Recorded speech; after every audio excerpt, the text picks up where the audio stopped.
अस्सलाम वालेकुम। आज का हमारा सेशन Ahrefs के बारे में। इन द पास्ट हमने गूगल सर्च कंसोल और गूगल एनालिटिक्स को देख लिया था। हमने कंटेंट और एसईओ की जितनी भी सेशंस करे हैं और जितनी भी ट्रेनिंग्स मैंने आपको प्रोवाइड की हैं उसमें मैंने बहुत सारी जगहों पे आपको ये चीज़ बताई कि हम लोग फ्री टूल्स को भी यूज़ कर रहे होंगे और हम पेड टूल्स की भी जो है इन फ्यूचर बात करेंगे। तो आज हम इन डिटेल उस पेड टूल को डिस्कस करेंगे Ahrefs। ऑल्दो बहुत सारे अलग पेड टूल्स भी होते हैं जिसमें मोस्ट फेमस जो होते हैं अलोंग साइड Ahrefs वो SEO मोज या SEM रश होता है। बट ये यूज़ेबिलिटी की बात होती है। मेरा जो है वो एक्सपीरियंस Ahrefs से ज़्यादा है। आप चाहें तो आप दूसरे पेड टूल्स भी यूज़ कर सकते हैं, but in case of simplicity और द अमाउंट ऑफ सर्विसेज जो Ahrefs प्रोवाइड करती है अपने टूल के साथ, तो मुझे ये बहुत कन्वीनियंट लगता है कि इसको यूज़ किया जाए। और मैं आप लोगों को भी यही रेकमेंड करूँगा कि आप अपने प्रोजेक्ट्स के अंदर Ahrefs को ही यूज़ करें। तो Ahrefs सिर्फ़ और सिर्फ SEO के पर्सपेक्टिव से टूल नहीं है। Ahrefs आपको कंटेंट के एस्पेक्ट में भी बहुत हेल्प कर रहा होगा। और अगर आप अपने ब्रांड के ऊपर या अपने प्रोजेक्ट के ऊपर PPC भी रन कर रहे हैं तो वहाँ पे भी आपको जो है Ahrefs की टूल की ज़रूरत पड़ेगी। तो without further delay let's start. एक छोटी सी डेफिनेशन Ahrefs की आपके सामने आई रही है, इन अ सेंस के वो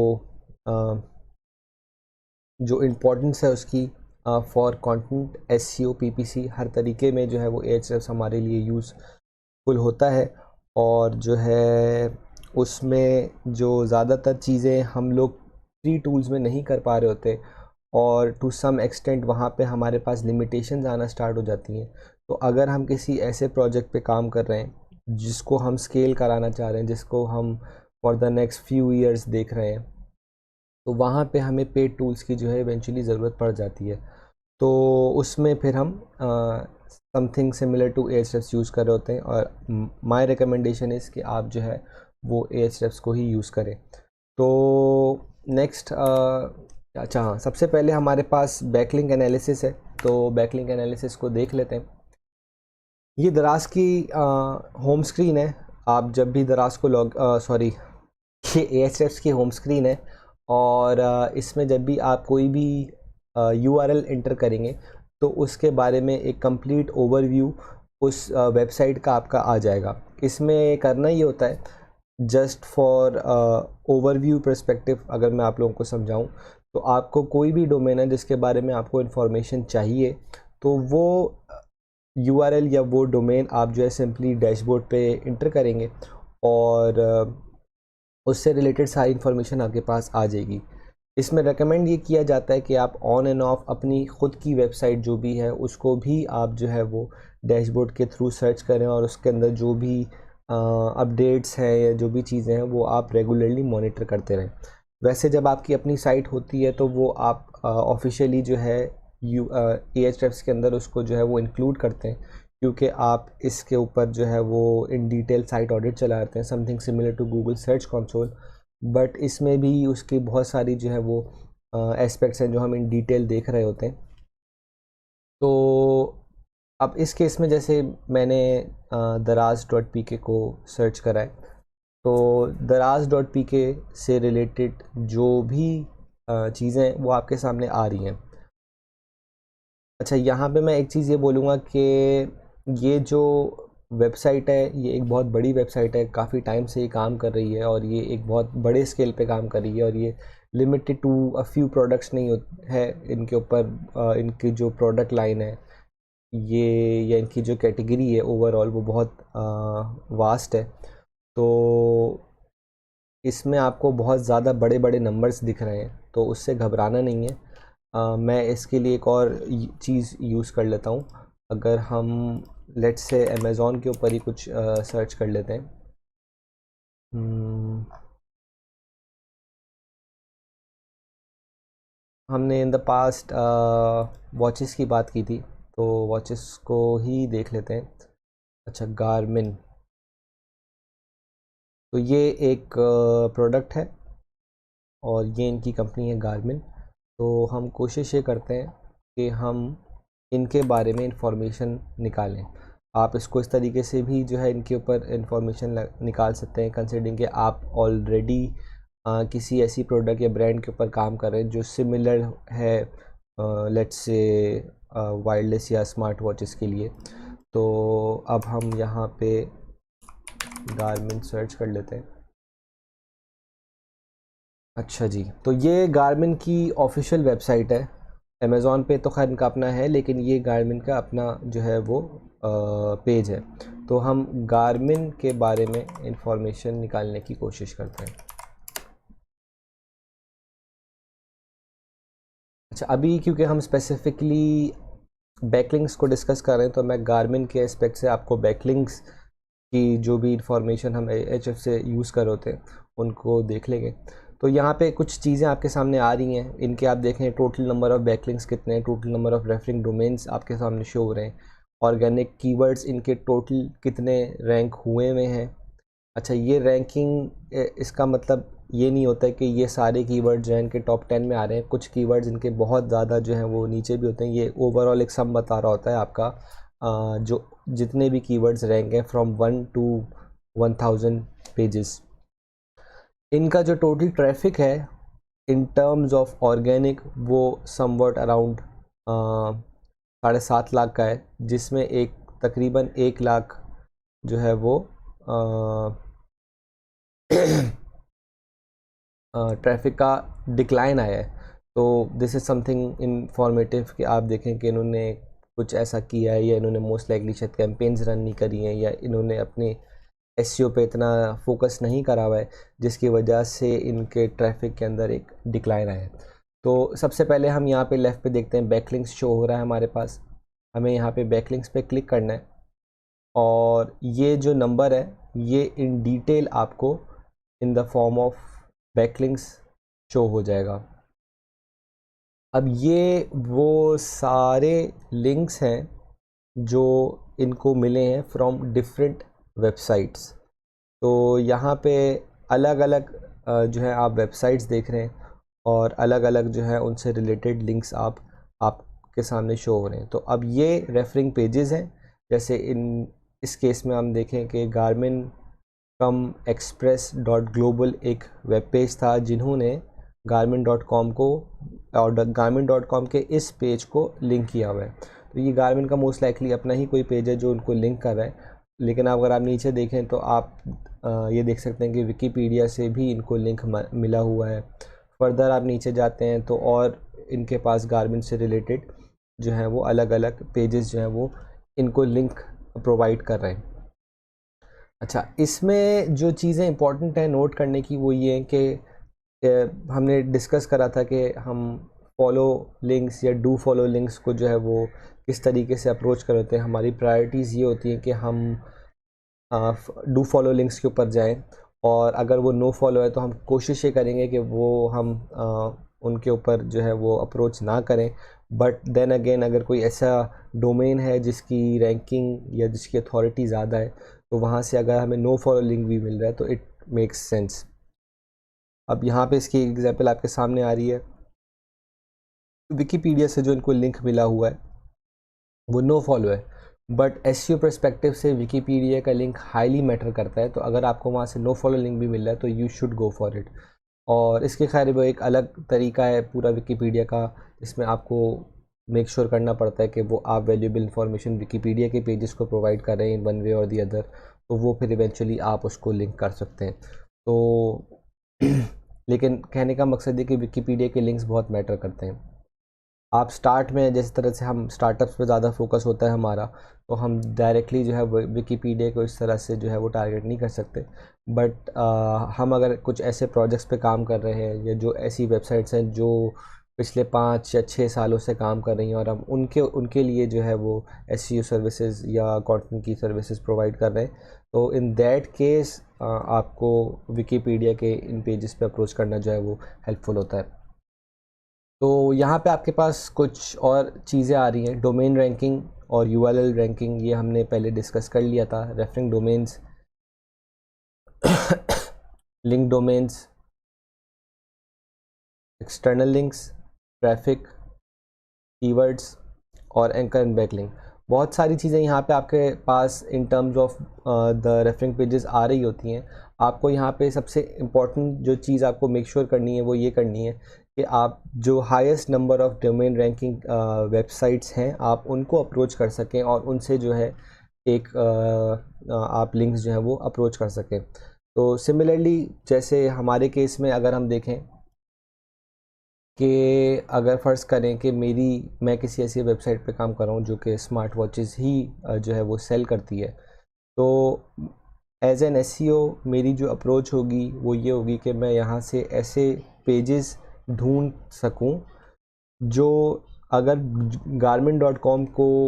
लिंक कर रहे हैं तो मोस्ट लाइकली मैं उनको अप्रोच करूँ कि वो मुझे भी लिंक करें।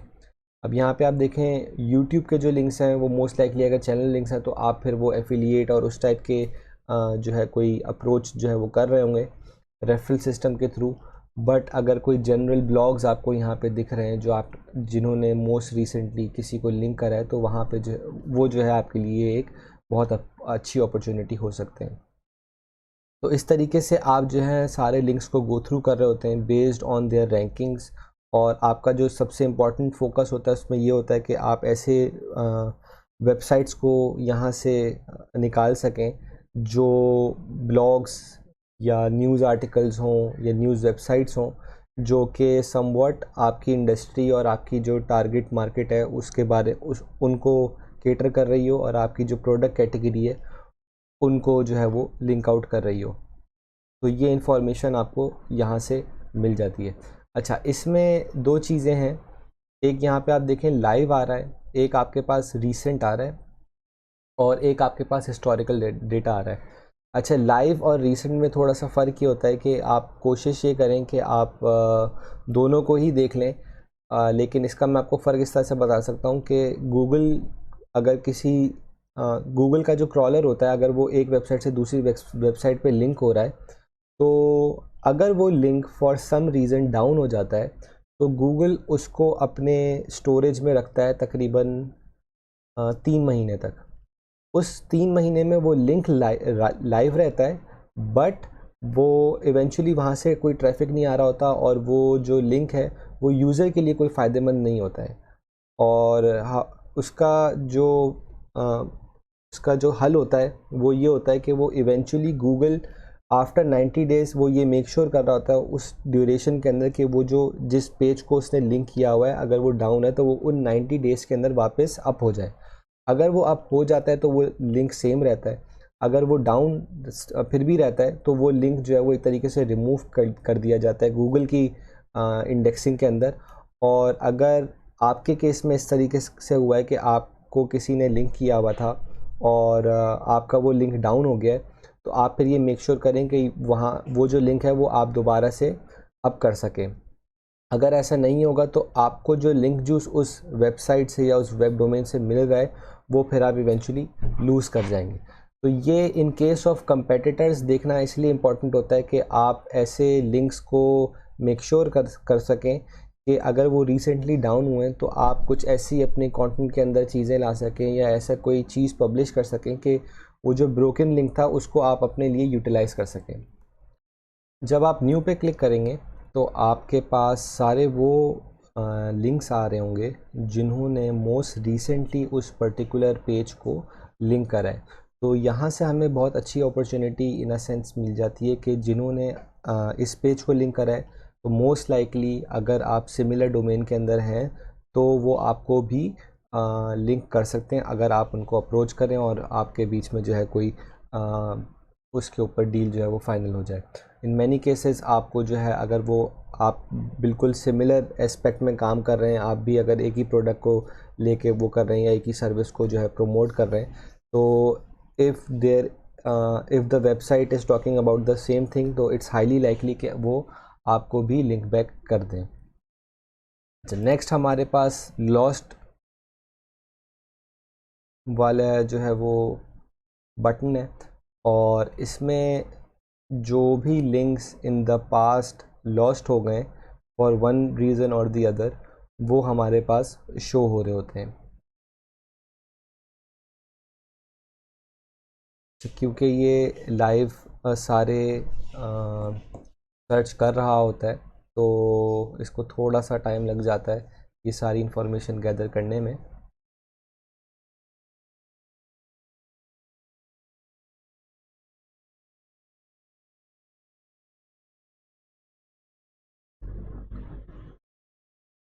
अच्छा, ये सारे वो लिंक्स हैं जो इन द पास्ट लॉस्ट हो गए, बट गूगल के नज़र में ये अभी लाइव लिंक्स हैं। तो आप इनको बस for the sake of knowledge आप इनको इनके ऊपर नज़र रख सकते हैं कि इनको मोस्टली रिसेंटली जो है ये लिंक्स लॉस्ट हुए हैं, तो मोस्ट लाइकली हम इनको इन द फ्यूचर अप्रोच कर सकते हैं अगर ये हमारे लिए वैल्यूएबल लिंक्स हैं।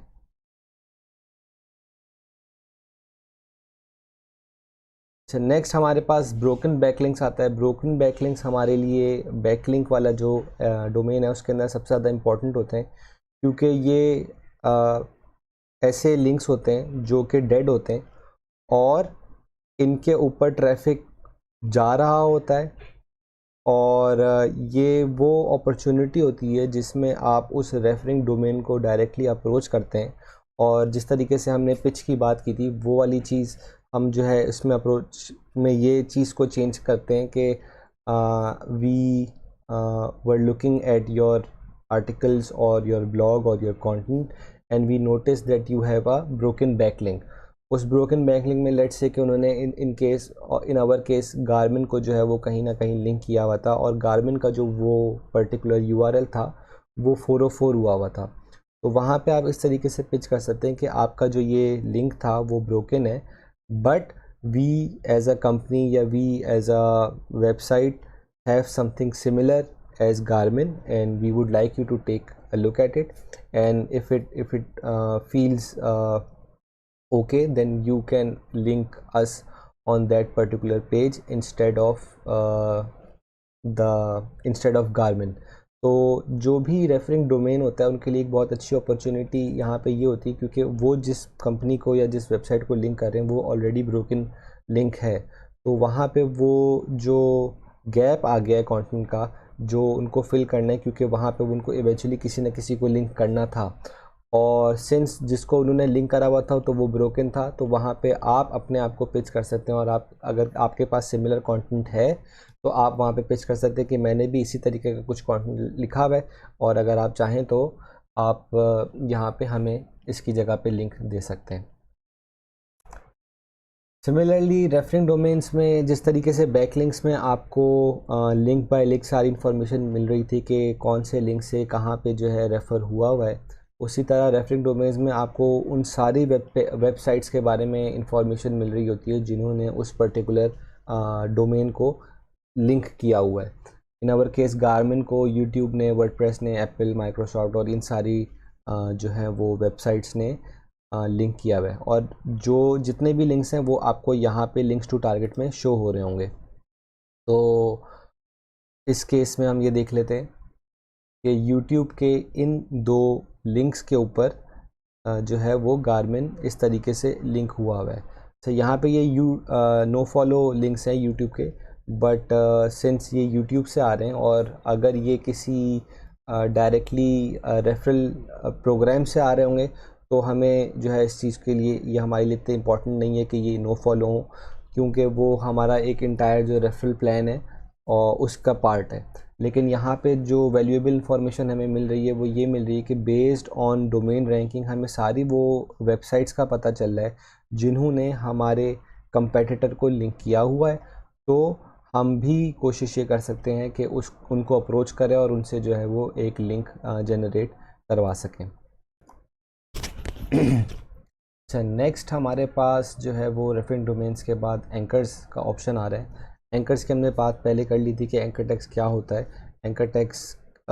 में जो भी एक वेबसाइट दूसरी वेबसाइट को लिंक कर रही होती थी वो जिस टेक्स्ट के ऊपर वो लिंक जो है वो सेंड हो रहा होता है वो एंकर टेक्स्ट कहलाता है। इस केस में हमारा जो कंपेटिटर है गारमिन, वो जिन जिन कीवर्ड्स के ऊपर या जिस एंकर टेक्स्ट के ऊपर उसको किसी भी रेफरिंग डोमेन ने लिंक किया हुआ है वो सारे एंकर टेक्स्ट आपको यहाँ पे जो है वो शो हो रहे हैं। अच्छा, इसका जो फ़ायदा है वो ये है कि आपको एक अच्छा इंफॉर्मेशन यहाँ से इस चीज़ की मिल जाती है कि वो कौन कौन सी ऐसी टर्म्स हैं जिनको इस कंपेटिटर ने टारगेट किया हुआ है फॉर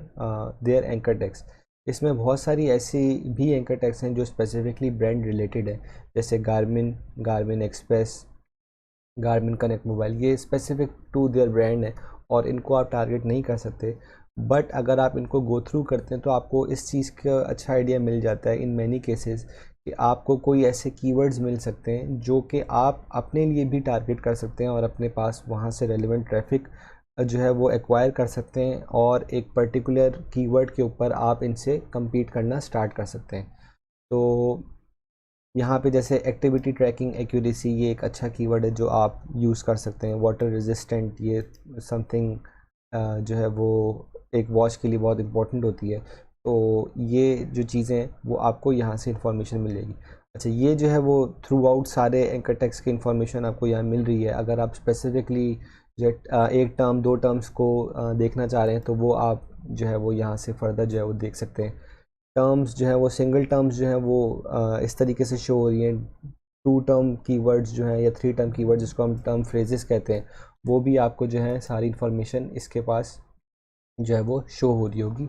और उसको आप अगर एक दफ़ा भी गो थ्रू कर लेंगे तो आपको एक अच्छा चंक ऑफ इन्फॉर्मेशन मिल जाती है कि आप कौन से ऐसी चीज़ें हैं जो आप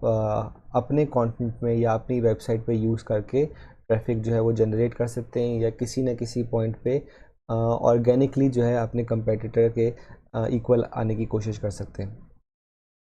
रेफरिंग आईपी में बेस्ड ऑन आईपी जो है वो होता है, ये इतना इम्पोर्टेंट नहीं है आपके लिए देखना। नेक्स्ट हमारे पास जो चीज़ है वो है ऑर्गेनिक कीवर्ड्स। ये बहुत इम्पॉर्टेंट है, इसमें सारी वो इन्फॉर्मेशन आपको मिल जाएगी कि वो कौन कौन से ऐसे कीवर्ड्स हैं जिसके ऊपर आपका कंपेटिटर रैंक कर रहा है। तो इस केस में आप देखें कि जो सबसे टॉप कीवर्ड है इनका गारमिन, जो कि इनका ब्रांडेड कीवर्ड है, जिसके ऊपर इनके पास तकरीबन 5 लाख का ट्रैफिक पर मंथ आ रहा है और ये उसके ऊपर फर्स्ट पोजीशन पे। तो यहाँ से आपको जो है अगर आप एक गो थ्रू करेंगे तो आपको वो सारे कीवर्ड्स मिल जाएंगे जिनके ऊपर ये 1 टू ऑल जो है वो रैंक कर रहे हैं। अच्छा, इसमें आप इसको इंडिविजुअली सेट भी कर सकते हैं कि आप कौन सी कीवर्ड डिफ़िकल्टी टारगेट करना चाह रहे हैं, कौन सी कीवर्ड डिफ़िकल्टी टारगेट नहीं करना चाह रहे, और देख लें कि आपका कंपेटिटर उस कीवर्ड डिफ़िकल्टी रेंज के अंदर कहाँ पे फॉल कर रहा है। अब जैसे पोजीशन 1 कीवर्ड जो है वो मोस्टली ब्रांडेड कीवर्ड्स होते हैं, बट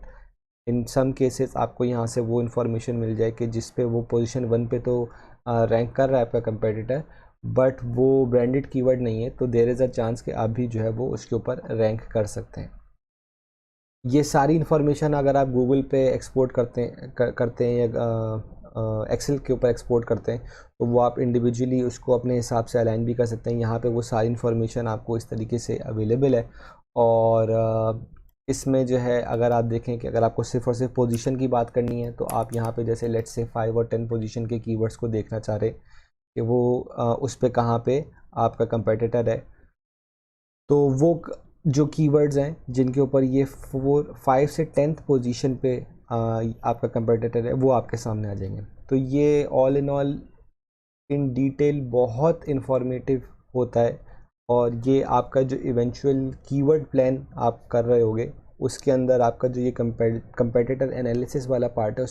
उसमें आप ये सारी चीज़ें जो है वो मेंशन कर सकते हैं कि आपके कंपेटिटर्स किस किस चीज़ों के ऊपर जो है वो रैंक कर रहे हैं, किन के ऊपर वो पोटेंशियली रैंक कर सकते हैं। तो आप अपना प्लान और अपने कंटेंट में वो क्या चीज़ें इंक्लूड कर सकते हैं और किन चीज़ों को आपको छोड़ना चाहिए। बहुत सारे ऑब्वियसली ऐसे कीवर्ड्स हैं जिनको आप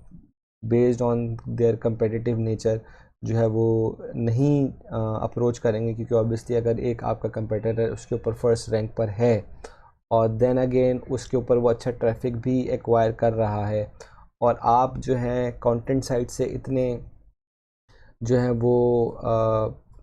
एक्यूरेट नहीं है, प्रिसाइज नहीं है कि आप उसको कीवर्ड को टारगेट कर सकें, तो देन अगेन वो इन्फॉर्मेशन भी आपको यहाँ से मिल जाएगी कि आप उस कीवर्ड को जो है वो टारगेट करना आपके लिए फीजिबल रहेगा या नहीं रहेगा। तो इस पे जो है वो आप क्योंकि कीवर्ड एनालिसिस या ये जो भी कीवर्ड प्लान आपका बनता है या कंटेंट प्लान बनता है उसमें ये चीज़ बहुत ज़्यादा टाइम ले लेती है। तो वो इसीलिए लेती है कि आपके पास बहुत सारे वेन्यूज़ होते हैं जिसके अंदर से जो है आप इंफॉर्मेशन निकाल सकते हैं। और अगर आपके पास Ahrefs का टूल है तो आपको इसी में ही बहुत टाइम लग जाएगा, क्योंकि आपको वन टू ऑल काफ़ी सारे keyword based on their position और डिफ़िकल्टीज देखना होगा। अभी आप सिर्फ और सिर्फ कंपेटिटर एनालिसिस कर रहे हैं,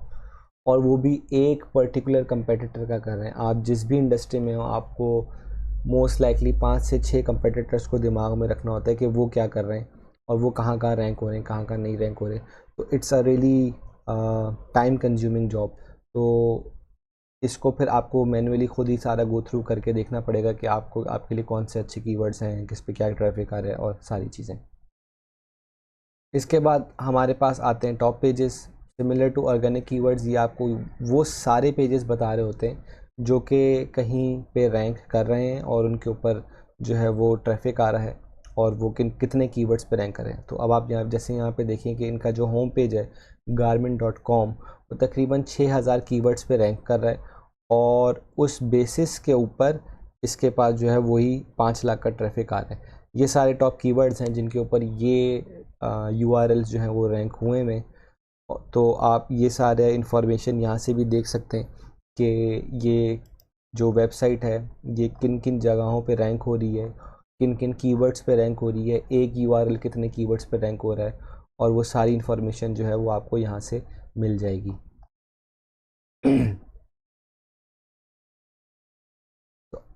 इसमें आप जैसे देखें कि आप अगर एक भी URL पे क्लिक करते हैं, और इस केस में हमारे पास जैसे 6000 कीवर्ड्स पे ये एक पर्टिकुलर URL रैंक कर रहा है, तो वो सारे जो कीवर्ड्स हैं वो देन अगेन आपको दोबारा से यहाँ पे शो हो जाएंगे। अच्छा, इसमें और भी कुछ चीज़ें जो आप जो हैं वो देख सकते हैं। कंपीटिंग डोमेन्स एक बहुत अच्छा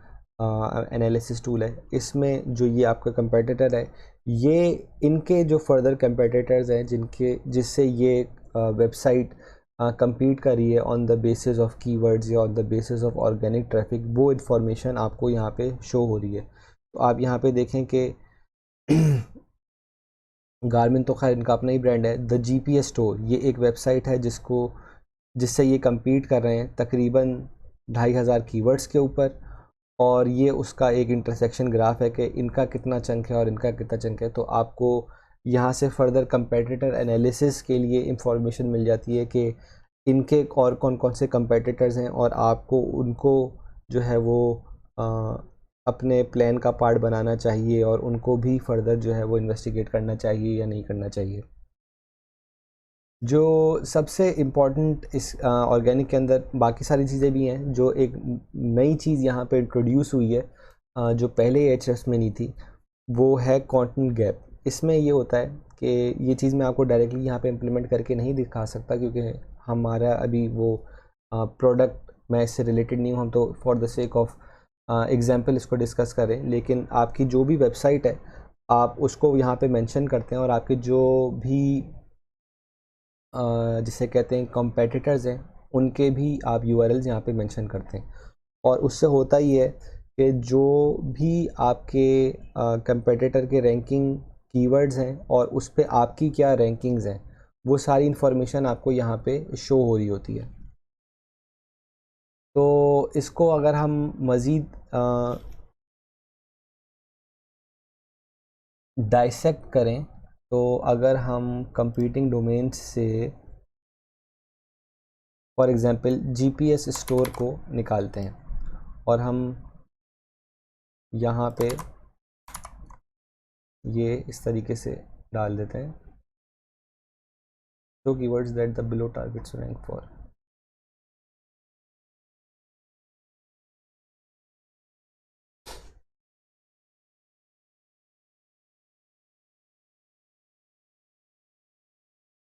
अब ये वो सारे कीवर्ड्स आपको दिखा देगा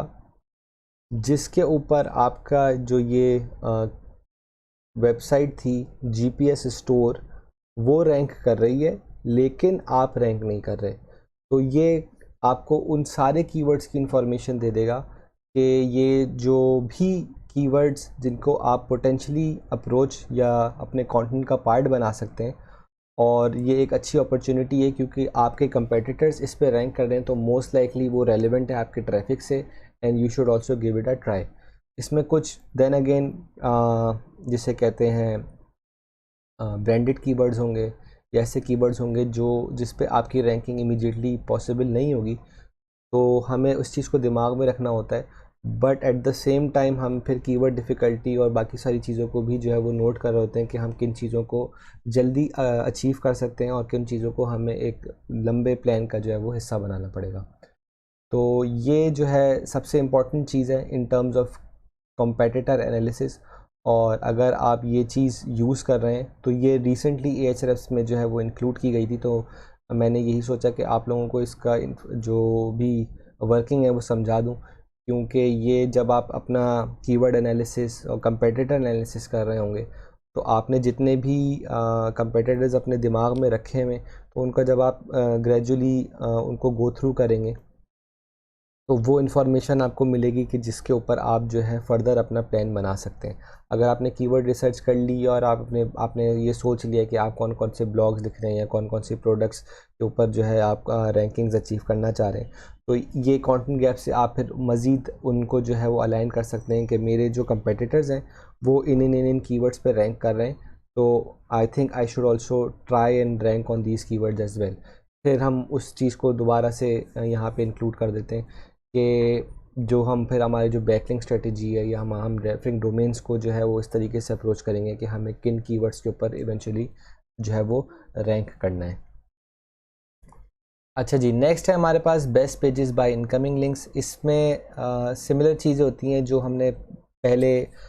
लिंक्स को इन डिटेल भी देखा था। इसमें थोड़ा सा एडिशनल जो कंटेंट आपके सामने आ रहा है वो इस तरह से आ रहा है कि इसमें इंडिविजुअली जितने भी यूआरएल्स आपके कंपेटिटर के हैं, बेस्ड ऑन के हर यूआरएल को नंबर ऑफ कितने रेफरिंग डोमेन्स थे उस हिसाब से यहाँ पे लिस्ट डाउन किया हुआ है और उस हिसाब से आप उनको यहाँ पे देख सकते हैं। अब पेजेस के सेक्शन के अंदर सबसे अच्छी चीज़ जो हमें देखनी चाहिए वो होती है टॉप कंटेंट। अगर आपने बस सुमो यूज़ करा हो तो आपको आइडिया होगा कि बस सुमो में आप जो भी कंटेंट या किसी भी चीज़ के बारे में सर्च करते हैं तो वहाँ पे आपको उस टॉपिक से रिलेटेड जो भी ट्रेंडिंग चीज़ें होती हैं इंटरनेट के ऊपर वो आपको उसका एक ओवरव्यू दे देता है। यहाँ पे ये होता है कि टॉप कंटेंट में उस पर्टिकुलर वेबसाइट, उस पर्टिकुलर कंपेटिटर के जो टॉप ट्रेंडिंग आर्टिकल्स या पेजेस होते हैं उनकी जो समरी है वो आपके सामने आ जाती है। तो यहाँ पे आप देखें कि garmin.com का जो टॉप कंटेंट की लिस्ट है वो आपके सामने, और 236 रिज़ल्ट्स इसके आ रहे हैं इन टर्म्स ऑफ टॉप कंटेंट। अब इसको देख के आप इन चीज़ों का अंदाज़ा लगा सकते हैं कि ऐसी कौन सी चीज़ें थी जो इन्होंने यूज़ की और वो जो है वो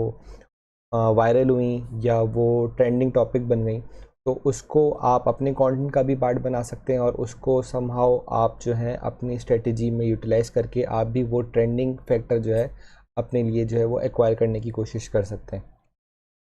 अच्छा, इसके बाद जो है वो आउटगोइंग लिंक्स हैं वो इन डिटेल हमने यहाँ पे ऊपर देख लिए थे। ब्रोकन लिंक्स जो हमने बैकलिंक्स के अंदर देखे थे, मैं आपको रेकमेंड यही करूँगा कि जब आप लिंक बिल्डिंग की अपॉर्चुनिटीज़ देख रहे हैं तो आप मोस्ट इम्पॉर्टेंटली ब्रोकन लिंक्स जो हैं उनको गो थ्रू करें, क्योंकि वहाँ से आपके लिए सबसे ज़्यादा ईजी होता है कि वहाँ से आप जो है वो लिंक्स जनरेट करवा सकें। तो वो जो है आपके लिए जो आपकी लिंक बिल्डिंग स्ट्रेटजी है उसके अंदर आपका जो प्रायोरिटी होनी चाहिए वो यही होनी चाहिए कि आप अपने कंपेटिटर्स के जो ब्रोकन लिंक्स हैं या ऐसी वेबसाइट जिन्होंने आपके कंपेटिटर को लिंक करा हुआ है but due to some reason वो जो लिंक था वो डाउन हुआ हुआ है, तो उन वेबसाइट्स को आप पेज कर सकते हैं कि आपके पास जो है वो सिमिलर कंटेंट है और वहाँ पे जो है आप लिंक वहाँ से आप एक्वायर करने की कोशिश कर सकते हैं। नेक्स्ट है हमारे पास keywords explorer. Keyword explorer in the past हमने इन डिटेल बहुत सारे टूल्स डिस्कस करे कि हम किस तरीके से जो है वो कीवर्ड्स को यूज़ कर सकते हैं और कीवर्ड्स को रिसर्च कर सकते हैं अलग अलग मेथड से। ये Ahrefs का जो कीवर्ड एक्सप्लोरर है ये बहुत ही ज़्यादा डिटेल जो है वो इसके अंदर आपको इन्फॉर्मेशन मिल जाती है डिपेंडिंग ऑन कि आप कौन से कीवर्ड्स को सर्च कर रहे हैं। और अगर आपके पास ये टूल है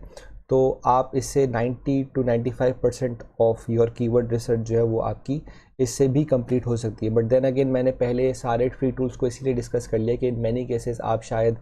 जो है आपके पास Ahrefs का एक्सेस ना हो, तो आप फिर उन मेथड्स को यूज़ कर लें और आप अपना जो कीवर्ड रिसर्च है आपकी वो उसको उस तरह से कंप्लीट कर लें। But at the same time अगर आपके पास किसी पेड टूल का एक्सेस है और अगर आप Ahrefs का एक्सेस आपके पास आपकी कंपनी या आपके प्रोजेक्ट के लिए है,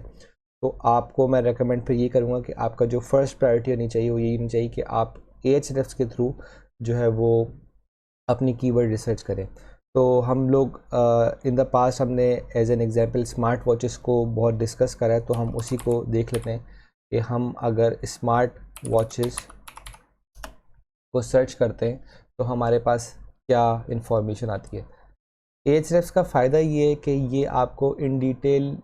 एक पर्टिकुलर कीवर्ड से रिलेटेड बहुत सारी चीज़ें दे देता है और उससे आप फर्दर इस चीज़ का अंदाज़ा लगा सकते हैं कि आपको उन कीवर्ड्स को किस तरीके से टारगेट करना है और आपके लिए कितना मुश्किल या कितना आसान होगा एक पर्टिकुलर कीवर्ड को के ऊपर रैंक होना। तो जैसे हमने यहाँ पे स्मार्ट वॉचेस को सर्च करा, तो अब आप यहाँ पे देखें कि आपकी सामने जो कीवर्ड डिफ़िकल्टी आ रही है मोस्ट इम्पॉर्टेंटली वो है 70। एज अ स्टार्टअप आपकी जो कोशिश होनी चाहिए, अगर आप सिर्फ और सिर्फ कीवर्ड रिसर्च Ahrefs के थ्रू कर रहे हैं, तो आपकी कोशिश ये होनी चाहिए कि आप 0 to 20 कीवर्ड डिफ़िकल्टी वाले जो कीवर्ड्स हैं उनको पहले टारगेट करें, क्योंकि आप ख़ुद एक स्टार्टअप होंगे तो आपकी डोमेन रैंकिंग इतनी ज़्यादा नहीं होगी, आप इतने ज़्यादा लिंक्स क्रिएट नहीं कर पा रहे होंगे। तो उस पॉइंट पे आप ऐसे कीवर्ड्स को टारगेट करना आपके लिए फ़ायदेमंद नहीं होगा जिनकी कीवर्ड डिफ़िकल्टी ज़्यादा है, क्योंकि गूगल के एल्गोरिथम में जिस कीवर्ड को लेट्स से अगर आप स्मार्ट वॉचेस के कीवर्ड को टारगेट कर रहे हैं अपने कंटेंट के थ्रू, तो उस पर्टिकुलर कीवर्ड पे आपके जो कंपेटिटर्स होंगे वो बहुत हाई रैंकिंग डोमेन्स होंगे, तो वहाँ पे उनको हमेशा वैल्यू मिल रही होगी, क्योंकि आप उस पोजीशन पे नहीं है कि आप उस पर्टिकुलर कीवर्ड पे अपने कंपेटिटर से compete कर सकें। तो फॉर द स्टार्ट हमारी जो स्ट्रेटजी होती है वो यही होती है कि हम लो कीवर्ड डिफ़िकल्टी वाले जो कीवर्ड्स हैं उनको पहले टारगेट करें और उनके ऊपर रैंक करके हम इवेंचुअली ज़्यादा डिफ़िकल्टी वाले कीवर्ड्स की तरफ जाएं। इवन दो इस पे जो है जो लो डिफ़िकल्टी कीवर्ड्स होते हैं वो देन अगेन वो लो इसलिए होते हैं क्योंकि उनके ऊपर कंपटीशन कम होता है, उनके ऊपर कंपटीशन कम इसलिए होता है क्योंकि उनकी सर्च रिज़ल्ट्स कम होते हैं। But at the same time ये आपके लिए एक अच्छा जो है वो अपॉर्चुनिटी भी होती है कि आप लो कंपटीशन वाले जो डोमेन्स हैं उसके अंदर जो है वो जल्दी रैंक कर सकते हैं अगर आप उस इंडस्ट्री से रिलेटेड टॉपिक्स पे बात कर रहे हैं, और गूगल फिर आपको वैल्यू देना शुरू हो जाता है उस पर्टिकुलर इंडस्ट्री के अंदर। तो फिर जब आप हार्ड डिफ़िकल्टी कीवर्ड्स के ऊपर आते हैं तो आपके पास एक अच्छा आर्काइव होता है उस पर्टिकुलर डोमेन का, और उस पॉइंट पे आपके लिए हार्ड डिफ़िकल्टी कीवर्ड्स पे रैंक करना ज़्यादा आसान हो जाता है। तो इसके साथ साथ आप ये भी देखें कि इसका वॉल्यूम कितना है, 9.6K, मतलब अराउंड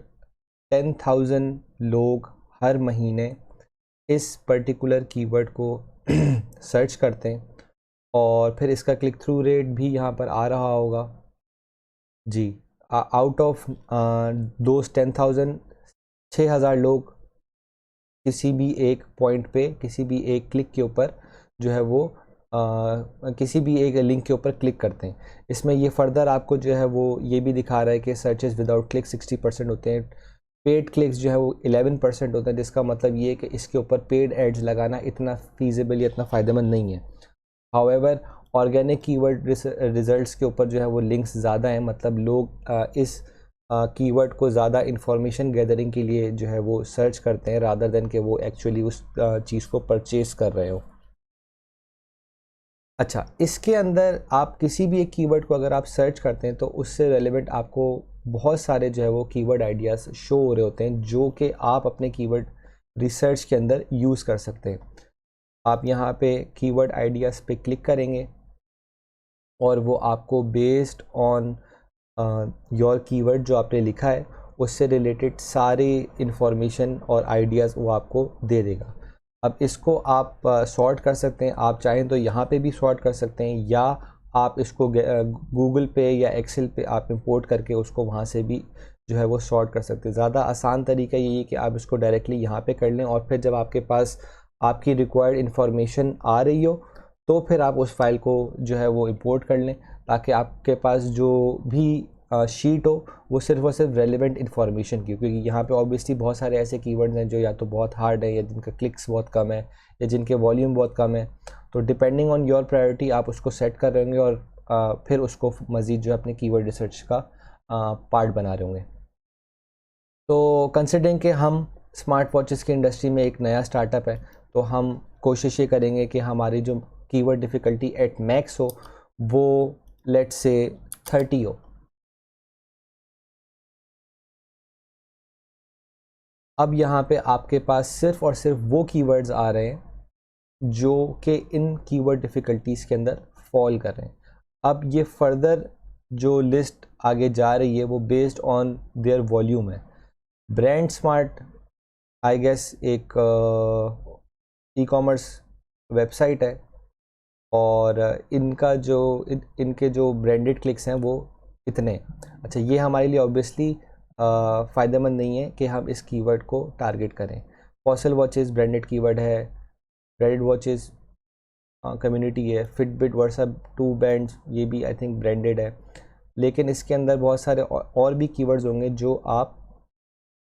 टारगेट कर सकते हैं। अच्छा, लेट्स से कि आप कोई ऐसी वेबसाइट है जो कि एसेसरीज़ प्रोवाइड करते हैं वॉच से रिलेटेड, या आपके पास वॉच बैंड्स की भी एक अच्छी एसेसरी जो है वो अवेलेबल है। तो फॉसल वॉच बैंड्स जिसकी कीवर्ड डिफ़िकल्टी सिर्फ 8 है और जिसका average monthly searches somewhat around 4000 है, तो ये एक बहुत अच्छा कीवर्ड है जो कि आप यूज़ कर सकते हैं अपनी कीवर्ड स्ट्रेटजी में, और इससे रिलेटेड आप कंटेंट क्रिएट कर सकते हैं या कोई लैंडिंग पेज क्रिएट कर सकते हैं जिसमें आप अपने स्मार्ट वॉच ब्रांड्स जो बैंड्स हैं उनको आप प्रमोट करें। बेस्ट बाय स्मार्ट वॉच, इस कीवर्ड को भी आप इन अ वे टारगेट कर सकते हैं कि आप अपने कोई कंटेंट पीस क्रिएट करें जिसमें आप ऐसे स्मार्ट वॉचेस को डिस्कस कर रहे हो जो कि बेस्ट बाय हो, और उसका टॉपिक आप इस तरीके का बना सकते हैं, best smart watches to buy. तो ये कीवर्ड वैसे तो डायरेक्टली इससे लिंक नहीं हो रहा है, बट क्योंकि गूगल का जो है हमने एल्गोरिथम के बारे में थोड़ी सी चीज़ें सर्च करी थी और उनको डिस्कस किया था कि गूगल सिर्फ और सिर्फ इस चीज़ को वैल्यू नहीं दे रहा होता कि आपने एक्यूरेटली उस कीवर्ड को जो है वो सर्च कराओ, बट इन सम केसेस अगर आप जो है उस कीवर्ड को घुमा फिरा के भी अपने कंटेंट का पार्ट बना रहे हैं तो इट स्टिल मेक सेंस, और गूगल उसको वैल्यू दे के आपको रैंकिंग प्रोवाइड करेगा। ये बहुत अच्छा कीवर्ड है जिसकी कीवर्ड डिफ़िकल्टी इतनी ज़्यादा नहीं है, बट ये एक अच्छा सर्च टर्म है, स्मार्ट वॉचेस फॉर वुमेन। आप अपनी जो है वो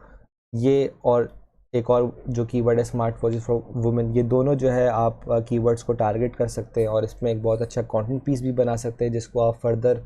इंटरलिंक कर सकते हैं अपने किसी एक लैंडिंग पेज के ऊपर जो कि specifically women related smart watches को जो है वो प्रमोट कर रहा हो, या वहाँ पे जो भी प्रोडक्ट्स है जो भी वॉचेस है वो स्पेसिफिकली वुमेन से रिलेटेड है।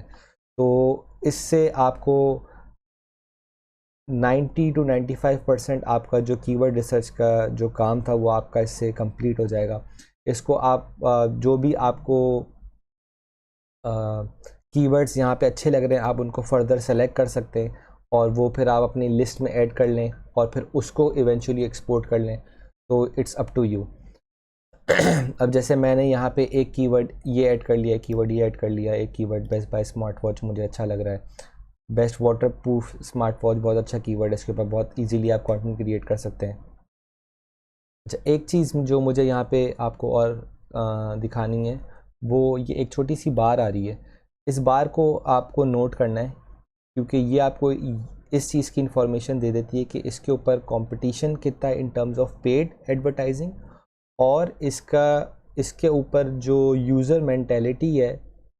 On the number of clicks वो क्या है। तो आप यहाँ पे देखें कि बेस्ड ऑन दिस कीवर्ड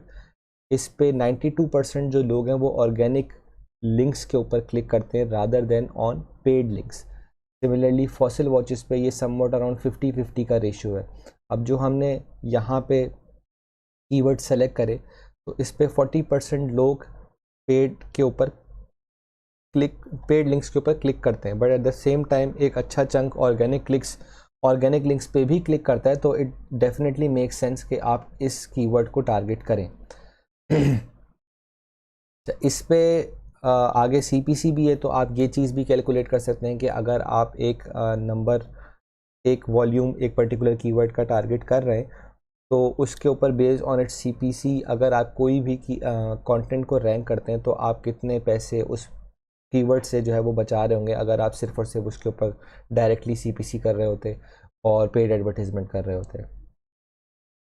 इसमें जो है हम फर्दर इस चीज़ को भी फोकस कर सकते हैं कि लेट्स से कि हम ये बोलते हैं कि हम एक ऐसी पोजीशन पे हैं जिसमें हम एट मैक्स जो है वो 10 कीवर्ड डिफ़िकल्टी वाले जो है वो कीवर्ड्स को टारगेट कर सकते हैं। तो आप फर्दर मोर इसको जो है वो सिर्फ और सिर्फ लिमिट कर सकते हैं 10 कीवर्ड डिफ़िकल्टी के ऊपर एट मैक्स। अच्छा, इसमें जो चीज़ आपको मेक श्योर करनी होती है, इसमें बहुत ज़्यादा आपके पास कंसिडरिंग कि यहाँ पे आपके पास बहुत ज़्यादा अच्छा वॉल्यूम आ रहा है, तो आप ये सारे keywords if it does make sense कि आपके वो प्रोडक्ट से डायरेक्टली लिंक्ड है, तो आप वो कीवर्ड्स को टारगेट कर सकते हैं। बट इन मैनी केसेस ऐसा होता है कि जब आप 10 से लो डिफ़िकल्टीज़ के ऊपर आते हैं, 1 2 3 4 ऐसी कीवर्ड डिफ़िकल्टीज़ पे आते हैं, तो आपके पास जो सर्च वॉल्यूम होता है वो बहुत कम हो जाता है। तो वहाँ पे आपको ये मेक श्योर करना होता है कि आप एटलीस्ट उन कीवर्ड्स को टारगेट करें जो मिनिमम 250 जिनका सर्च वॉल्यूम है। 250 सर्च वॉल्यूम का मतलब ये होता है कि अगर आपने एक कीवर्ड के ऊपर आप रैंक हो रहे हैं, तो आप एट मैक्स 250 यूज़र्स का ट्रैफिक एक महीने के अंदर उस पर्टिकुलर कीवर्ड पे ला रहे हैं। ये छोटे छोटे जो चंक्स होते हैं वॉल्यूम के, ये एडअप बहुत जल्दी हो जाते हैं अगर आप ग्रेजुअली जो है अपने कंटेंट को SEO ऑप्टिमाइज़ कर रहे हैं और इन तरीके के कीवर्ड्स को टारगेट कर रहे हैं। तो अगर आप कंसिडरिंग के सिर्फ एक हफ्ते में 2 ऐसे कीवर्ड्स को टारगेट कर रहे हैं जो कि बहुत लो कीवर्ड डिफ़िकल्टी जिनकी है, और जो कि तकरीबन 250 यूज़र जिनका जो है वो सर्च वॉल्यूम है, तो एक महीने के अंदर जो है आप 8 ऐसे कंटेंट्स प्रोड्यूस कर लेंगे जो कि तकरीबन आपको जो है 2000 का जो है वो ट्रैफिक आपको एक महीने के अंदर लेकर आपके पास आ जाएगा। अब ये जो 2000 है ये हर महीने आता रहेगा, तो आप विद रिस्पेक्ट टू टाइम जब आपने एक महीने में 8 बना लिए, तो आप सेकंड मंथ में मज़ीद 8 बना लेंगे, तो वो जो आपका ग्रेजुअल इंक्रीज़ ऑफ ट्रैफिक है वो बढ़ता रहेगा। और इन अ वेरी फ्यू मंथ्स आप 3 महीने 6 महीने के अंदर आपके पास एक अच्छा organic chunk in the form of 4000 5000 traffic आप सिर्फ और सिर्फ इन लो कीवर्ड डिफ़िकल्टी के जो कीवर्ड्स हैं उनको टारगेट करके भी आप एक्वायर कर सकते हैं। अच्छा, यहाँ पे और कौन से कीवर्ड्स हैं जो हम सेलेक्ट कर सकते हैं? इस पे नहीं है तो हम आगे मूव कर जाएंगे।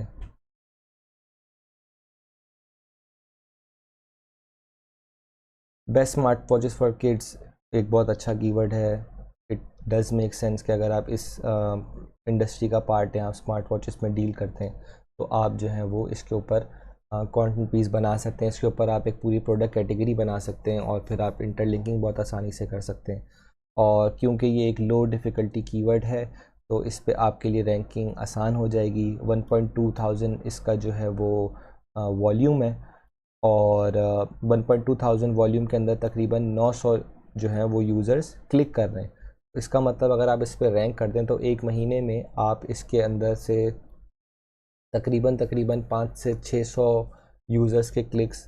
डेफिनेटली आप एक्वायर कर सकते हैं। इसको आप फर्दर देखना चाहें तो आप यहाँ पे SERP पे जब क्लिक करेंगे, तो आपको इस कीवर्ड से रिलेटेड जो गूगल के पास, जब आप इस कीवर्ड को गूगल पे लिखेंगे और जो सर्च रिज़ल्ट्स आपके सामने आएंगे, वही सर्च रिज़ल्ट्स अभी आपके सामने आ रहे हैं। तो आपको एक अच्छा आइडिया हो जाता है कि इस कीवर्ड पे करेंटली कौन सी वेबसाइट्स हैं जो रैंक कर रही हैं, और आप उस पर आप रैंक कर सकते हैं या नहीं रैंक कर सकते हैं। तो यहाँ पे ये कीवर्ड डिफ़िकल्टी 9 दिखा रहा है, जिसका मतलब it's Fairlie easy for you कि आप इस पर रैंक कर लें। But at the same time अगर आप यहाँ पे देखें, तो आपके पास जो कंपेटिटर्स आ रहे हैं, तो उसमें जो सबसे बड़ा ये कंपेटिटर्स जो हैं इनको तो आप आराम से आई गेस जी इनको तो आप आराम से बीट कर सकते हैं इन टर्म्स ऑफ योर कंटेंट। और अगर आप अपने कंटेंट को अच्छी तरीके से ऑप्टिमाइज़ करते हैं, उसको इंटरलिंक सही से करते हैं, अगर आप उसके लिए एक बाकायदा प्रोडक्ट लाइन भी बना रहे हैं, तो इस पे तो आप बहुत आराम से रैंक कर सकते हैं। आपके लिए जो सबसे बड़ा इसमें कॉम्पिटिटर होगा वो मेरा ख्याल से मैशेबल होगा, क्योंकि इनके पास एक अच्छी जो है वो डोमेन रैंकिंग है, और इनके पास एक अच्छा बैकलिंक प्रोफाइल होती है कि आप इनको जो है वो इनको बीट करना इन टर्म्स ऑफ ब्लॉग या कंटेंट थोड़ा सा डिफ़िकल्ट हो जाता है। तो वहाँ पे फिर आप उस रेफरल या बैकलिंक वाली जो आपकी स्ट्रेटजी है वो ज़्यादा उसका काम ज़रूरी हो जाता है। तो आप जो भी कीवर्ड्स आपको यहाँ से समझ में आ रहे हैं, आप उनको जो है वो ऐड कर लें। द मोर द बेटर, क्योंकि आपका जब आप इवेंचुअली अपने कीवर्ड स्ट्रेटजी से अपने कंटेंट प्लान बना रहे होंगे, अपना मार्केटिंग प्लान बना रहे होंगे, तो उसके अंदर आपको इस चीज़ को मेक श्योर करना होगा कि आपके पास इतने कीवर्ड्स हों कि आप at least for the next 6 months आपको पता हो कि मुझे हर महीने या हर हफ्ते में किन किन कीवर्ड्स को टारगेट करना है, उनके हिसाब से मुझे कितने जो है वो कंटेंट्स को प्रोड्यूस करना है और उनको किस तरीके से मुझे अपनी वेबसाइट का पार्ट बनाना है। तो आपको अपना अच्छा खासा चंक रिसर्च में लगाना होगा। आप ये मत समझें कि आप एक दिन में बैठ के कीवर्ड रिसर्च कर लेंगे। कीवर्ड रिसर्च में अच्छा खासा टाइम लगता है। ऑब्वियसली आप अपने पर्टिकुलर ब्रांड से रिलेटेड कीवर्ड रिसर्च कर रहे होंगे,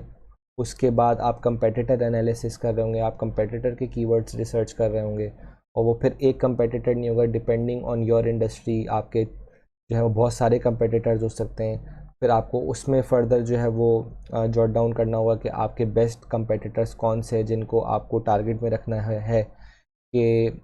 वो क्या कर रहे हैं, वो क्या नहीं कर रहे हैं, उनके क्या कीवर्ड्स हैं। तो कीवर्ड रिसर्च एक बहुत लेंदी प्रोसेस इस वजह से बन जाता है, but at the same time it's worth it कि आप उसके ऊपर टाइम लगाएं, क्योंकि इवेंचुअली उसके ऊपर बेस करके जो है आप अपना पूरा कंटेंट प्लान और मार्केटिंग प्लान बना रहे होंगे, और ऑब्वियसली उससे रिलेटेड आप कंटेंट भी प्रोड्यूस कर रहे होंगे, उससे रिलेटेड आप लैंडिंग पेजेस भी बना रहे होंगे। तो इसमें आपको टाइम लगेगा, बट डू मेक श्योर कि आप इस पर टाइम लगाएं, क्योंकि ये इवेंचुअली जो है आपको बहुत ज़्यादा फ़ायदा देगा इन टर्म्स ऑफ ऑर्गेनिक ट्रैफिक। अच्छा, अब जैसे लेट्स से मैंने बेस्ट मेंस वॉचेस भी यहाँ से उठा लिया, तो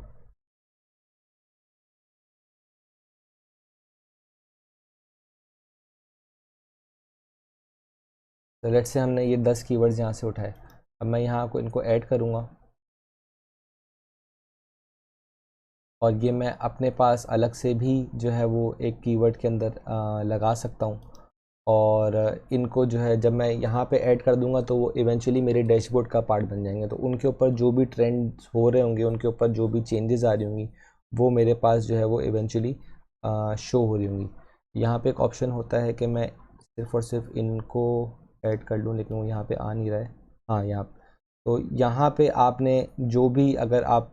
फर्दर इनको जो है प्रिसाइज़ करना चाह रहे हैं कि आपको सिर्फ़ और सिर्फ उन कीवर्ड्स को जो है वो अपनी लिस्ट का पार्ट बनाना है,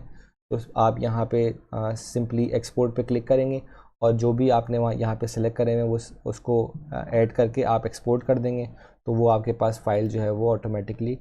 डाउनलोड हो जाएगी।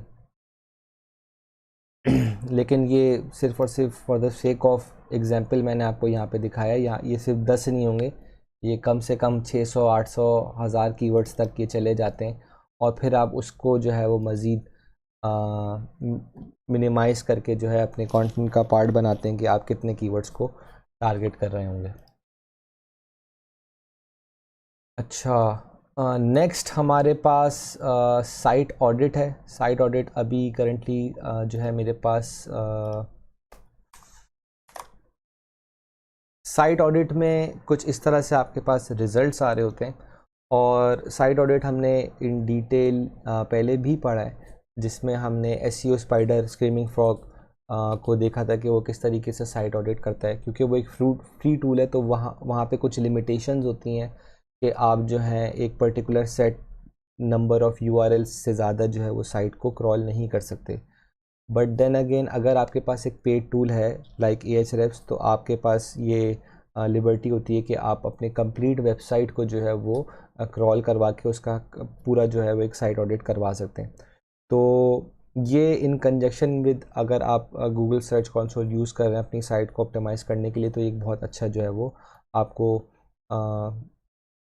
टूल ये है जो आपको इन्स एंड आउट सारी चीज़ों के आपको बता रहा होता है कि आपके वेबसाइट में क्या क्या मसले हैं।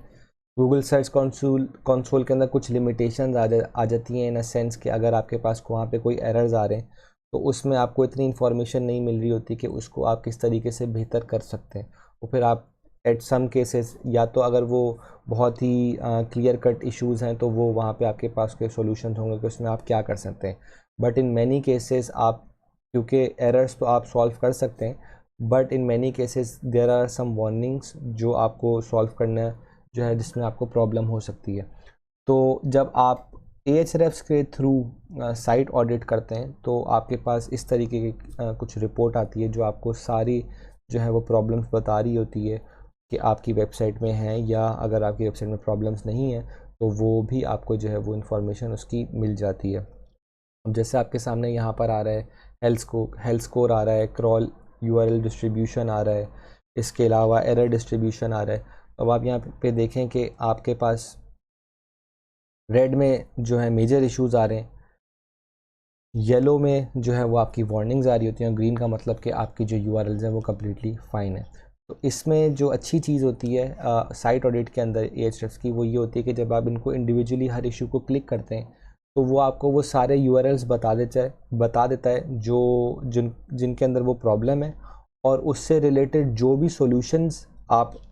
कर सकते हैं वो सॉल्यूशंस भी वो आपको दिखा रहा होता है। तो ये इन टर्म्स ऑफ एरर्स भी आपके लिए बहुत हेल्पफुल होता है कि आप अपने एरर्स को किस तरीके से सॉल्व कर सकते हैं,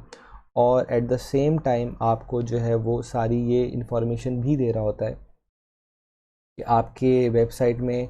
जो वार्निंग्स हैं वो आप किस तरीके से कैटर कर सकते हैं। अब ऑल टेक्स्ट जो है वो एक वार्निंग है, बट ये यहाँ पे एक वार्निंग है, बट एसईओ पर्सपेक्टिव से आपकी सारी जो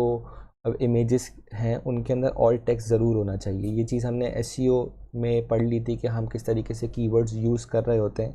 तो इमेजेस को हमें मेक श्योर करना होता है कि हम अपनी जो भी इमेजेस यूज़ कर रहे हैं, फर्स्ट ऑफ ऑल तो वो ओरिजिनल इमेजेस हों, और सेकेंडली हर इमेज को एक पर्टिकुलर नेम असाइन हुआ हो इन टर्म्स ऑफ ऑल टेक्स्ट। तो वहाँ पे जो है यहाँ पे ये शो हो रहा है कि बहुत सारी इमेजेस ऐसी हैं जो कि जिनके पास ऑल टेक्स्ट नहीं है। तो यहाँ पे आपको वो सारे यूआरएल्स इन टर्म्स ऑफ वो इमेज यूआरएल्स मिल रहे होंगे कि जिन पे ऑल टेक्स्ट नहीं है, और फिर आप वहाँ पे इंडिविजुअली इन ऑल टेक्स्ट को लगा सकते हैं। ये इन्फॉर्मेशन आपको देन अगेन सर्च कंसोल पे नहीं मिलेगी कि आपके किन इमेजेस के ऊपर जो है वो ऑल टेक्स्ट नहीं लगे हुए। अगर आप SEO स्पाइडर यूज़ करते हैं तो वहाँ पे आपको इन डेप्थ इस तरीके से तो इन्फॉर्मेशन मिल जाती है कि वो आपको सारे यूआरएल्स और सारी इमेजेस बता देता है, but at the same time वहाँ पे कुछ लिमिटेशंस आ जाती हैं जो कि यहाँ पे नहीं, क्योंकि ऑब्वियसली ये एक पेड टूल है, और इसमें सिमिलर टू ऑल टैग्स आपको और बहुत सारी इन्फॉर्मेशन मिल रही होती है कि आपके टैग सही से लगे हुए हैं या नहीं लगे हुए हैं, और आपने जो है अपनी मेटा डिस्क्रिप्शंस जो है वो सारे आपके पेजेस पे अवेलेबल हैं या नहीं है, और सिमिलरली बहुत सारे और भी इश्यूज़ हैं जो इनके अंदर आपको इन डिटेल जिनकी इन्फॉर्मेशन मिल रही होती है। अच्छा जी, लास्टली हमारे पास है कंटेंट एक्सप्लोरर। ये सिमिलर है बज़सूमो से या फीडली से, जो कि हम टॉपिक्स को, ट्रेंड्स को देखने के लिए जो है वो यूज़ कर रहे होते हैं। तो अगर आपको बज़सूमो या फीडली का आइडिया है तो वेल एंड गुड, बट वो उसमें कुछ लिमिटेशन है, क्योंकि देन अगेन वो जो है पेड टूल नहीं है, वो फ्री टूल्स हैं। अगर आप उनको फिर इवेंचुअली पे करते हैं तो फिर वो आपको मज़ीद इन्फॉर्मेशन ला के दे रहे होते हैं। तो यहाँ पे इस चीज़ के होने का फ़ायदा ये कि आपको इस पर्टिकुलर एक वेबसाइट पे जो है वो कंटेंट एक्सप्लोरर वाले फ़ीचर भी मिल रही होती है, और वो आपको पेड एस्पेक्ट के अंदर जो है वो डीप इंफॉर्मेशन जो है वो लाके दे रही होती है किसी भी टॉपिक या किसी भी कंटेंट के बारे में। तो हमने in the pass smart watches को ही ज़्यादा गो थ्रू करा है, तो हम स्मार्ट वॉचेस को एक दफ़ा दोबारा भी देख लेते हैं कि हम स्मार्ट वॉचेस से रिलेटेड अगर हम टॉपिक्स को देखते हैं तो उसमें क्या हमारे पास इंफॉर्मेशन आ रही है। एक चीज़ तो हम यहाँ पे डायरेक्टली ये नोट कर सकते हैं कि इन द पास्ट स्मार्ट वॉचेस को एक अच्छा बूम मिला है, एज इन के content published in the few years जो है वो इतना ज़्यादा नहीं था,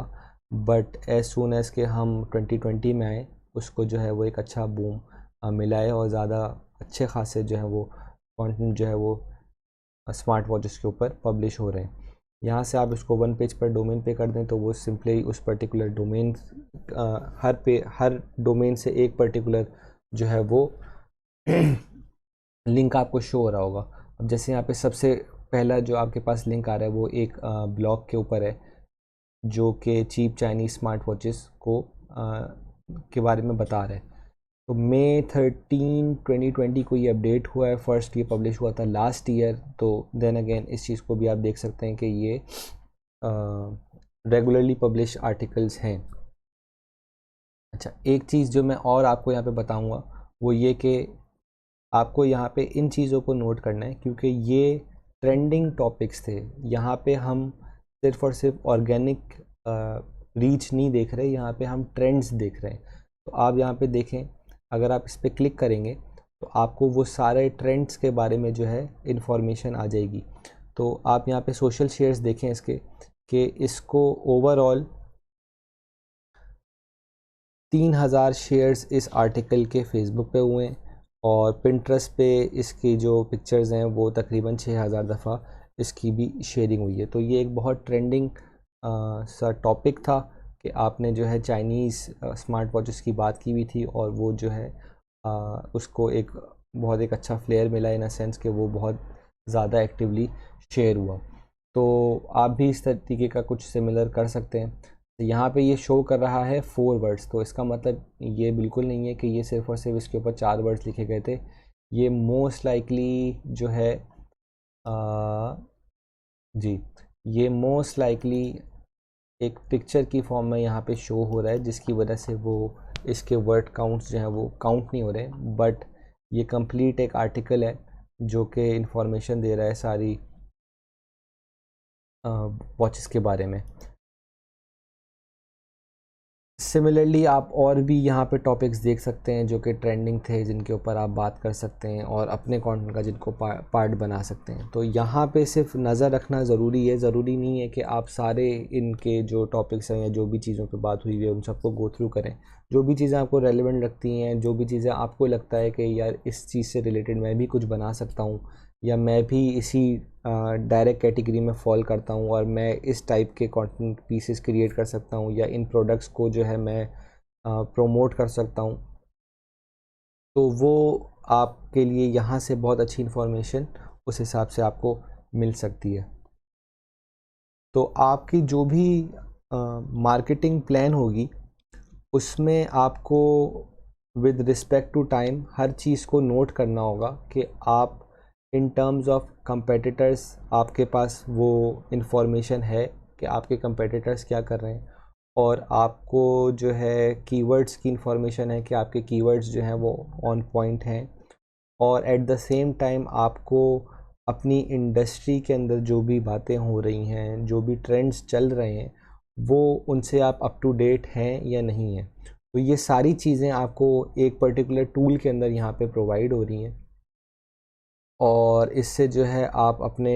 बहुत सारी चीज़ों के जो है वो आंसर्स निकाल सकते हैं कि आप जो है कीवर्ड्स को भी इन डिटेल यहाँ से जो है वो निकाल सकते हैं। अपने कंपेटिटर्स की ए टू जी सारी जो एसईओ पर्सपेक्टिव से उनकी एफ़र्ट्स हैं और उन्होंने अपने कीवर्ड्स को किस तरीके से टारगेट किया हुआ है वो सारी इन्फॉर्मेशन आप निकाल सकते हैं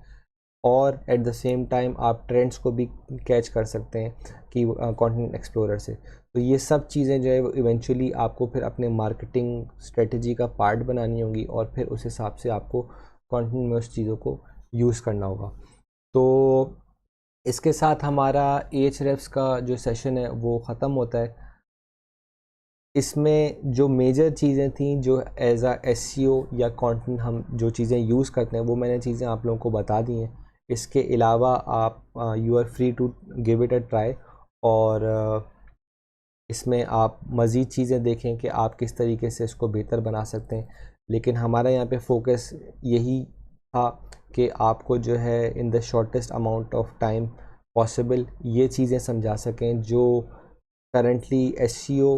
पर्सपेक्टिव से की जाती हैं या कंटेंट पर्सपेक्टिव से की जाती हैं, और किस तरीके से एज आ डिजिटल मार्केटियर हम इस टूल को यूज़ कर रहे होते हैं अलग अलग तरीके की चीज़ें करने के लिए। तो इसको जब तक आप खुद जो है ट्राई नहीं करेंगे तो आपको समझ में जो है वो ज़्यादा चीज़ें नहीं आएंगी। आई विल रिकमेंड कि आप 1 से 2 दफ़ा इस वीडियो को दोबारा देखें, और जो भी टर्म्स हमने यहाँ पे डिस्कस किए हैं, जो भी Ahrefs की फ़ीचर्स हमने यहाँ पे डिस्कस किए हैं, उनको आप दोबारा गो थ्रू करें, ताकि at the end of the day जब आप Ahrefs को खुद यूज़ करना स्टार्ट कर रहे होंगे और आप अपने कंपेटिटर एनालिसिस कर रहे होंगे, तो वहाँ पे आपको एक अच्छी इन्फॉर्मेशन मिल रही होगी और आपको पता होगा कि आपको Ahrefs को किस तरीके से यूज़ करना है। इसके बाद हमारा जो नेक्स्ट सेशन होगा वो स्पेसिफ़िकली, क्योंकि हमने अब इस सेशन से हमारा जो SEO और कंटेंट का मेजर पार्ट था वो कंप्लीट हो चुका है, इन टर्म्स ऑफ कि हम अपने ब्रांड में किस तरीके से SEO और कंटेंट को यूटिलाइज़ कर रहे होते हैं, या एज अ डिजिटल मार्केटियर हम अपने प्रोजेक्ट्स को किस तरीके से जो है वो देख रहे होते हैं। तो जो हमारा नेक्स्ट सेशन होगा वो स्पेसिफ़िकली ई कॉमर्स से रिलेटेड होगा, जिसमें हम इन चीज़ों को देखेंगे कि हम ई कॉमर्स इंडस्ट्री के अंदर SEO को किस तरीके से यूटिलाइज़ कर रहे होंगे, और कंटेंट स्पेसिफ़िकली ई कॉमर्स में जो है वो किस तरीके से यूज़ कर रहे होंगे। तो इंशाल्लाह फिर उस सेशन में मुलाकात होती है। अस्सलाम वालेकुम।